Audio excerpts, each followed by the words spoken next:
Sean bienvenidas y bienvenidos a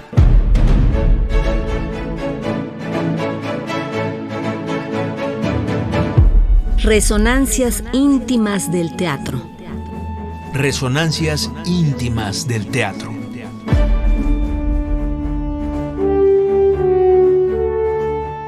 Segundo aniversario. Dramaturgia, Dirección, actuación, escenografía, vestuario, iluminación, música, coreografía. maquillaje. Todo esto y más Conforma la escena teatral.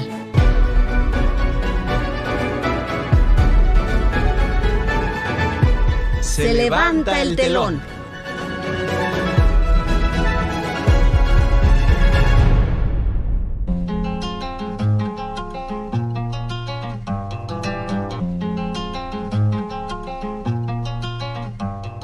Muy buenas noches. Les saludamos Sergio Bonilla y Alegría Martínez. Hoy le damos la bienvenida a Leticia García, traductora, correctora y editora que estudió la licenciatura en Filosofía en la Universidad Autónoma Metropolitana y tomó cursos de corrección, cuidado editorial y derechos de autor. Con casi 40 años de trabajo, su formación ha tenido lugar de manera importante en su labor bajo la guía de editores profesionales. Leticia García ha realizado traducciones, cotejo, corrección de originales y revisión de pruebas en despachos editoriales como Sans Serif de Roberto Zavala, autor de El libro y sus orillas, la gerencia de ciencia del Fondo de Cultura Económica y diversas editoriales especializadas en humanidades, ciencias sociales y artes. Actualmente y desde 2007 es editora en la editorial Paso de Gato. Gracias por estar esta noche con nosotros, Leti. Gracias, bienvenida. Es un gusto, de verdad un gusto. El gusto es nuestro. Bienvenida. Sí. Gracias por estar aquí. Leticia, ¿cómo llegaste a la carrera de filosofía? ¿Tienes presente algunos indicios en tu infancia o en tu juventud que te hubieran revelado que esa carrera era para ti? Sí, creo que nunca lo he contado, es muy curioso. En prepa me obligaron a leer a Descartes, el discurso del método, y Descartes dice ahí que hay una manera de conocer la verdad, que es empezar a dudar de todo. Y eso me atrapó.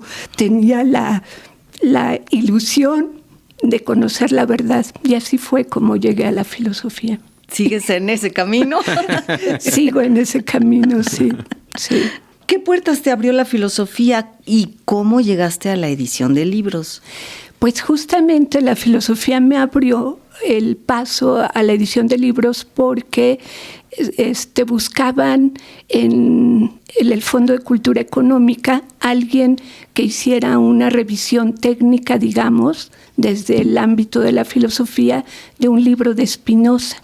Entonces yo y un compañero de licenciatura nos aventamos a proponernos y trabajamos con el que era el gerente editorial en ese entonces, y ahí se abrió la puerta para iniciar haciendo traducciones, sobre todo de filosofía, ¿no? La filosofía en ese tiempo, en general, estaba como que muy en una tendencia de lo que se llamó la filosofía analítica, que era un tipo de filosofía muy centrada en decir que lo que hay que buscar es definir bien las preguntas, analizar bien los conceptos, más que el delirio, digamos, de otro tipo de filosofía, ¿no? Y ese fue el camino, así fue. Y por eso siempre digo que hice oficio trabajando. Ahora en la edición hay escuelas, hay cursos mucho más presentes, mucho más sistemáticos de lo que había en aquel entonces. En aquel entonces había lugares, talleres editoriales, una especie de despachos que daban ese servicio, y si tú asistías y trabajabas para alguno de ellos, bueno, como aprendiz hacías un oficio, ¿no? Claro, un poco en la práctica, golpe y porrazo, ¿no? En la práctica, exacto, sí. Generalmente las personas que estudian filosofía o se relacionan con el universo editorial tienen la intención de dedicarse a escribir. Son menos quienes se dedican a traducir, cotejar, revisar pruebas y a invertir su talento para hacer brillar la escritura de otros autores. ¿Dónde radica para ti el encanto de estas profesiones, además de la satisfacción que deja la inmensa labor de hacer un excelente producto editorial? Yo creo que, como tú dices, en la posibilidad de ayudar, contribuir a que el autor tenga el mejor producto posible, ¿no? A nosotros nos han llegado libros cuyo origen son apuntes, por ejemplo, y entonces pues la tarea ahí es hacerlo. Pues más bien sugerirles, porque siempre si algo... ¿Están todas las piezas revueltas? Ándale, están todas las piezas revueltas o no tienen una presentación atractiva, ¿no? Qué sé yo, es una lista de temas, ¿no?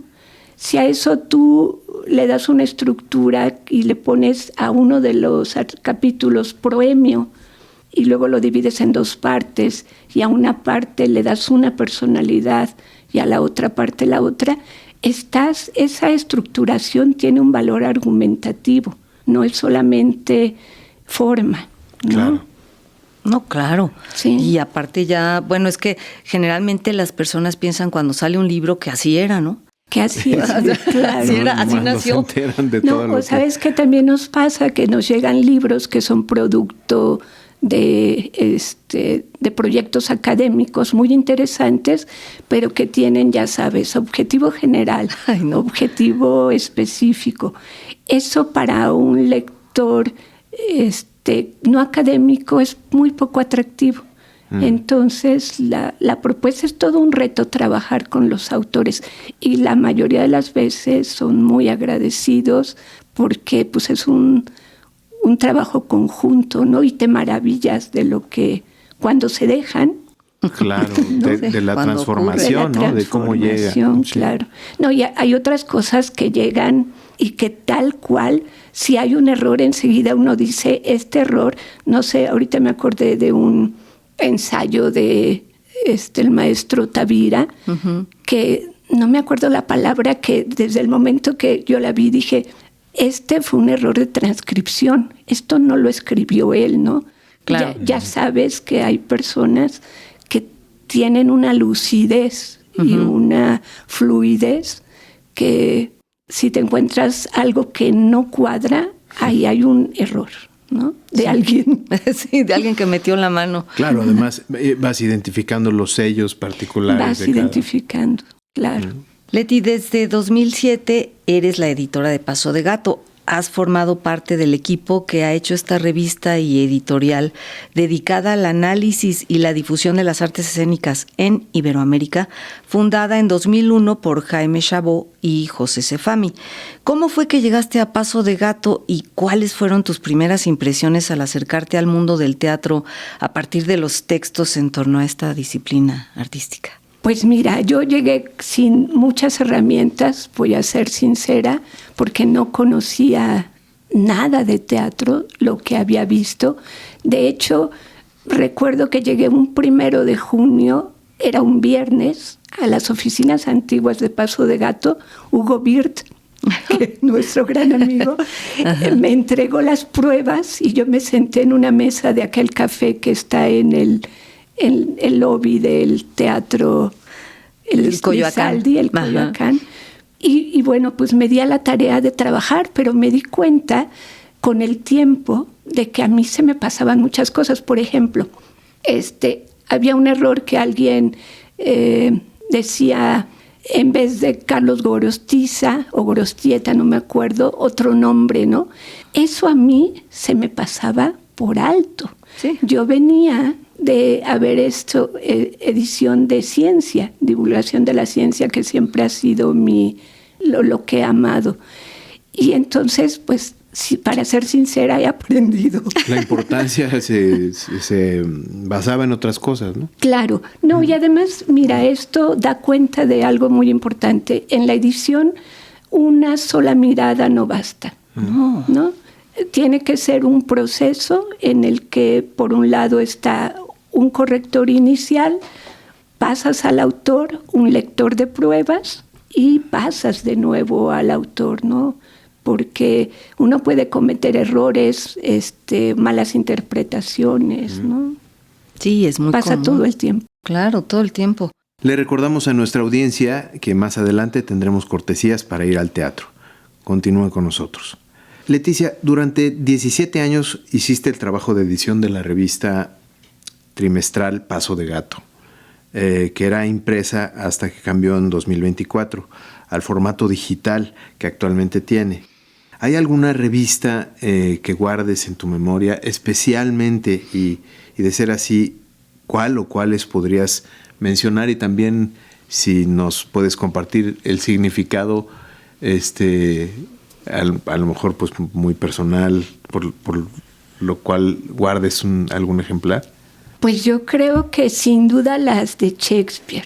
Hay 2 números dedicados a Shakespeare que fueron, en primer lugar, a veces para formar un dossier costaba trabajo encontrar a quienes colaboraran, ¿no? Porque no tenían tiempo, porque dudaban en tener algo que decir, pero tú llamas a hablar de Shakespeare y de todos lados del mundo llegaron, ¿no? El primer número fue muy bonito, fue patrocinado por el British Council, ándale.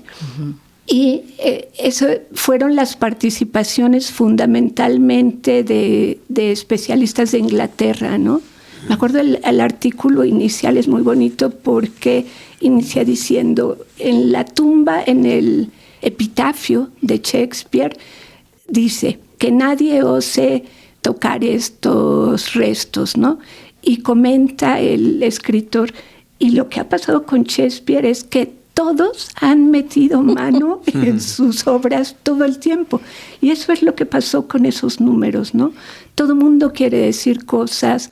Hay muchas propuestas de hacer obras nuevas a partir de los... sello contemporáneo. Ajá, con un sello contemporáneo. Sí. O a partir de los personajes secundarios que son también interesantísimos, ¿no? Ofelia o qué sé yo, ¿no?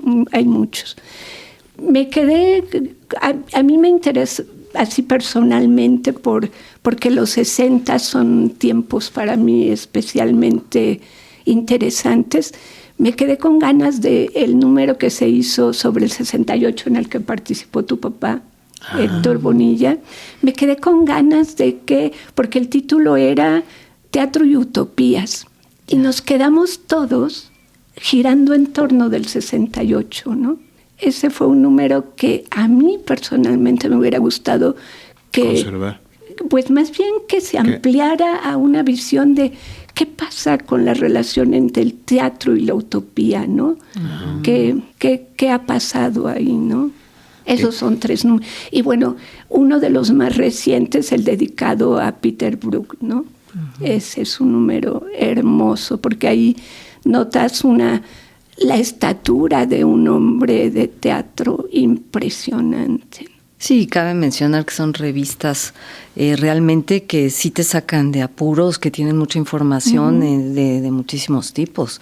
Bueno, yo aprovecho para decirles a todos que se acaba de abrir el acceso gratuito a todas las revistas, y esto me parece importante porque es como un poco devolver a todos los que participaron, que fueron muchos y de todos los ámbitos del teatro, devolverles eso, ¿no? Que ahí puedes... Me acuerdo, por ejemplo, además creo que la revista logró cosas bien interesantes en el sentido de hacer hablar a los actores sobre actores, por ejemplo, ¿no?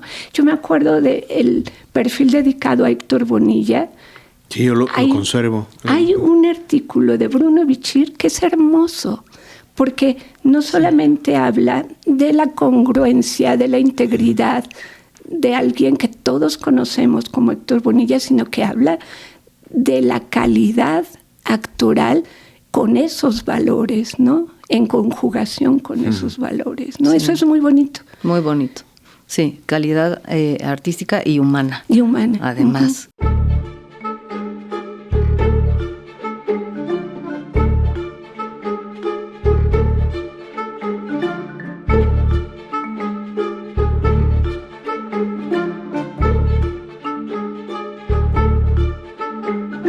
Platicamos en Resonancias Íntimas del Teatro con Leticia García, traductora, correctora y editora de Paso de Gato.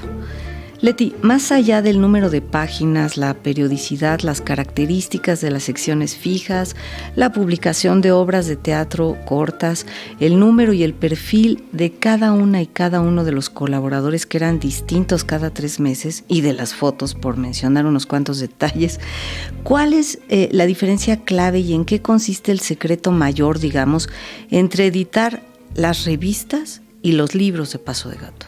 Pues bueno, en principio las revistas era un equipo mucho más grande, ¿no? Todo es un trabajo en equipo. Un libro, por ejemplo, lo que como solemos trabajarlo es un editor trabaja la primera corrección, se pasa a formación y se forma y un nuevo editor, otros ojos, ven la siguiente prueba. Y en una revista llegó a haber un momento en que éramos un equipo que tú conociste, ¿no? Sí, estaba Abril Terreros, estaba Delicia Cebrián, estaba José Pulido, José Eduardo Latapí, gente que nos regaló también conocimiento y maneras de hacer, y nos dividíamos la revista, porque un perfil, por ejemplo, era todo un mundo, ¿no? Un perfil era una entrevista en las que tú participaste mucho. Sí, de 22,000 caracteres, no juegues, era una cosa tremenda. Y limpiar y dejar algo afinado y que además dijera todo lo que quería decir tanto quien entrevista como el entrevistado. No es fácil, ¿no? Entonces nos dividíamos así por secciones, ¿no? Sí, para poder lograrlo. Sí, esa sería una diferencia, ¿no? ¿Qué te ha enseñado o qué te ha dejado, Leticia, la edición de libros de teatro? Y también, ¿qué te enamoró, si es que esto es así, de esta disciplina artística? Pues yo creo que ver la magia de la imaginación dramática que notas ya en una puesta en escena, ¿no? Tú puedes leer una obra, no sé, ahorita estaba pensando en mi lectura en algún momento de Esperando a Godot. Uh-huh. Es un mundo completamente distinto a que veas la obra en una puesta de hace 20 años o que la veas hoy en día puesta, además. Claro. Ahorita me acordé de una puesta en escena en la ENAT por estudiantes. Era otro universo, ¿no? Había colores más ocres, que yo había visto fotos y una representación antigua muy oscura, ¿no? Muy gris. Y el ver la energía de los jóvenes, que yo creo que además es muy particular, tú has de saber de eso, ¿no? No, de juventud yo ya no sé nada. No, pero los trabajos estudiantiles tienen una energía y una vitalidad muy particular. Muy particular. Sí, es arrolladora. ¿No? Arrolladora. Sí. No sé cómo lo hacen. Bueno, sí. Pues la juventud ayuda, ¿no? Pero también Pero la imaginación, no, desde luego. Un componente imaginativo. Uh-huh. Sí, yo creo que si algo me parece... Del papel a las tablas, pues. Uh-huh. ¿No? Exacto. Uh-huh. Sí. Una vez en una presentación de libros en Costa Rica, hablábamos de los libritos, ¿no? Estos libros de bolsillo con obras dramáticas. Y yo les hablaba de lo que se había publicado y alguien me decía, bueno, ¿y como qué? ¿Y a mí qué, no? Son historias, ¿no? Sí. Hay historias como las hay en los cuentos. Yo creo que no. Yo creo que en la dramaturgia hay la posibilidad de que alguien que tiene esa imaginación dramática cree un mundo, ¿no? No, desde luego. Eso es lo que creo que caracteriza al teatro. Claro. Y bueno, ya más o menos lo dijiste, pero ¿cuáles serían para ti los mayores desafíos en los que te has encontrado como editora de libros de teatro, a diferencia de quien edita novela, poesía o textos científicos como tú lo has hecho?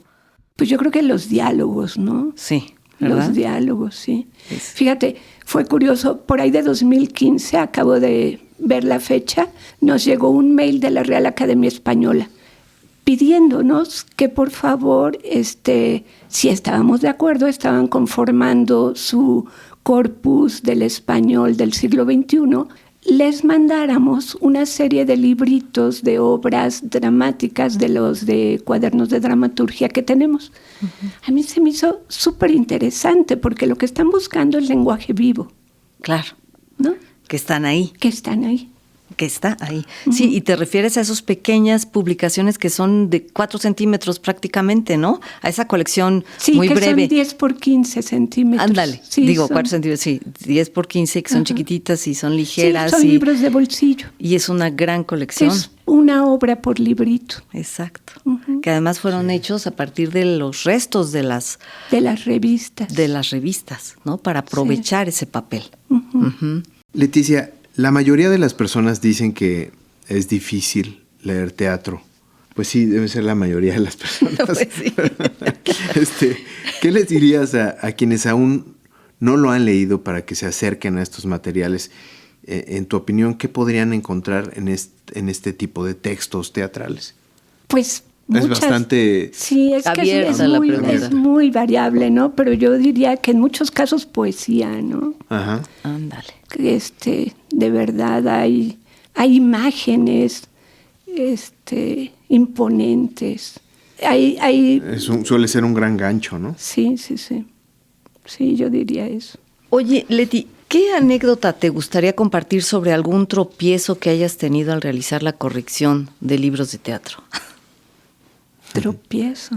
Ya ves que de repente parece que va todo bien, ¿no? Y en algún momento surge como algo así, pues un error, algo que podría provenir del autor, de la corrección, no sé. Y de repente eso pues te detiene como un tren que va en marcha y que de repente tiene que evitar el abismo. Te puedo decir que hay proyectos que son tantos los tropiezos que uno dice, bueno, ¿cómo fue?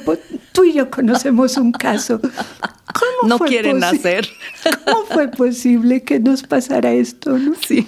Que, por ejemplo, todo resulta hacerse a destiempo, se encuentra uno con una obra que no era la adecuada y la quitas, pero resulta que hay que meter no sé qué, y luego resulta que no era adecuado institucionalmente. Ay, sí. No, hay cosas que... Pero bueno. Sí, es verdad. ¿Cuáles libros te han presentado mayores retos para la edición? Y también por qué. Y también cómo los has superado. Hay unos que no he superado. Empezando por ahí. Que creo que, no lo voy a mencionar, pero hay uno que creo que quedó lo mejor que se pudo. Te puedo decir libros de los que me enamoré y sigo enamorada, ¿no? El que acabamos de sacar de Eugenio Barba, Mis vidas en el tercer teatro, es un libro hermoso de principio a fin, pero hermoso de verdad. Es una autobiografía profesional y además intelectual, personal, de una calidad y una calidez.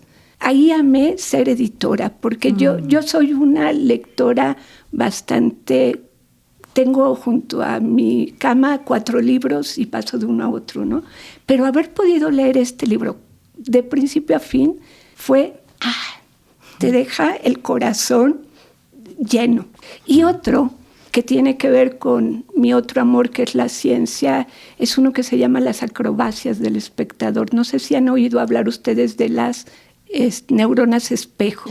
¡Ay, sí! Resulta que se ha descubierto que hay una razón por la que hay una comunicación tan especial, o puede llegar a haber una comunicación tan especial en el teatro entre actor y espectador. Ese libro me parece hermoso y muy interesante. Además tiene prólogo de Eugenio Barba. Fíjate. Aprovechando, ayúdanos a saber cómo se puede acceder a las revistas que mencionabas hace rato. Entren a las redes de Paso de Gato y ahí viene el link que los lleva directamente a cada uno de los números y las pueden bajar. Se pueden bajar. Se pueden bajar. Y se puede acceder desde el 1 a... Desde el 0 está. Wow. El 0 es un número muy bonito porque inicia con un cuento de Peter Brook que cuenta cómo surge el teatro. ¿Por qué Dios hizo el teatro? Wow. Qué maravilla que esté además esto pues disponible en las redes. Ahí está en línea. Leticia, ha sido un placer tenerte en nuestro programa. Desgraciadamente pues nos terminó el tiempo, pero muchas gracias por haber estado aquí con nosotros. No, hombre, gracias a ustedes. Fue un gusto.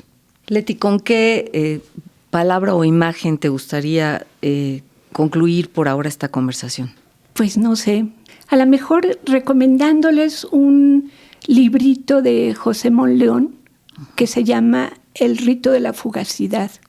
Es un cuaderno de ensayo teatral que habla sobre la naturaleza del teatro y es hermoso porque lo que dice es que teatro es fugacidad e intensidad y que en esa conjugación es que se logra un lenguaje especial, ¿no? Pues muchas gracias, Leti. Por supuesto que le daremos continuidad a este asunto de las recomendaciones que tú nos haces de libros. ¿Nos acompañas a nuestra sección de recomendaciones? Claro.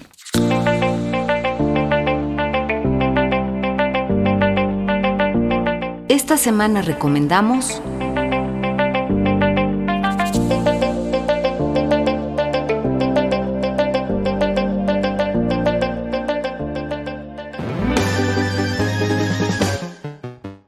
Hoy les sugerimos ver El manipulador de mentes, con dramaturgia de Henry Lewis, Jonathan Sayer y Henry Shields, y dirección de Hannah Sharkey.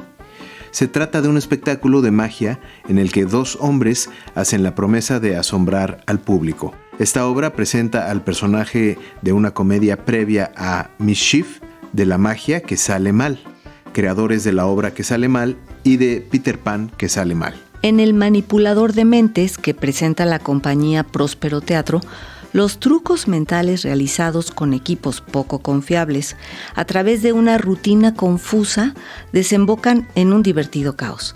La obra se presenta hasta el 29 de marzo con funciones los viernes a las 8, sábados a las 7 y domingos a las 6 de la tarde en el Teatro Helénico, que se encuentra en Avenida Revolución 1500, Colonia Guadalupeín. Tenemos 5 pases dobles para el domingo 8 de marzo. Para obtenerlos, llamen al 55 41 55 10 60, 55 41 55 10 60, o manden mensaje al número de WhatsApp 55 12 33 29 15. Les pedimos por favor tomar en cuenta a quienes escuchen la retransmisión del día miércoles que es posible que ya se hayan otorgado las cortesías ofrecidas durante nuestro programa del martes. Muchas gracias. Acompáñenos a escuchar el siguiente programa que celebra el 2º aniversario de nuestra serie.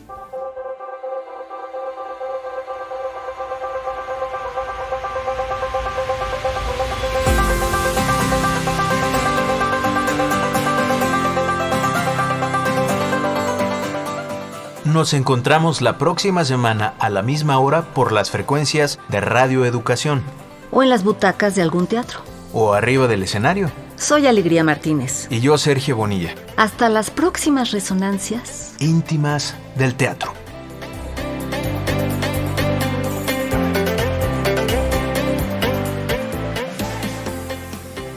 Participamos en el equipo de producción Servicio Social, Yael López. Ingenieros Fortino Longines y Alejandro Ramírez. Alma Lilia Martínez en la asistencia y musicalización. Guión y conducción de Alegría Martínez. Reportaje y conducción de Sergio Bonilla. En una producción y coordinación general de Laura Elena Padrón para Radio Educación.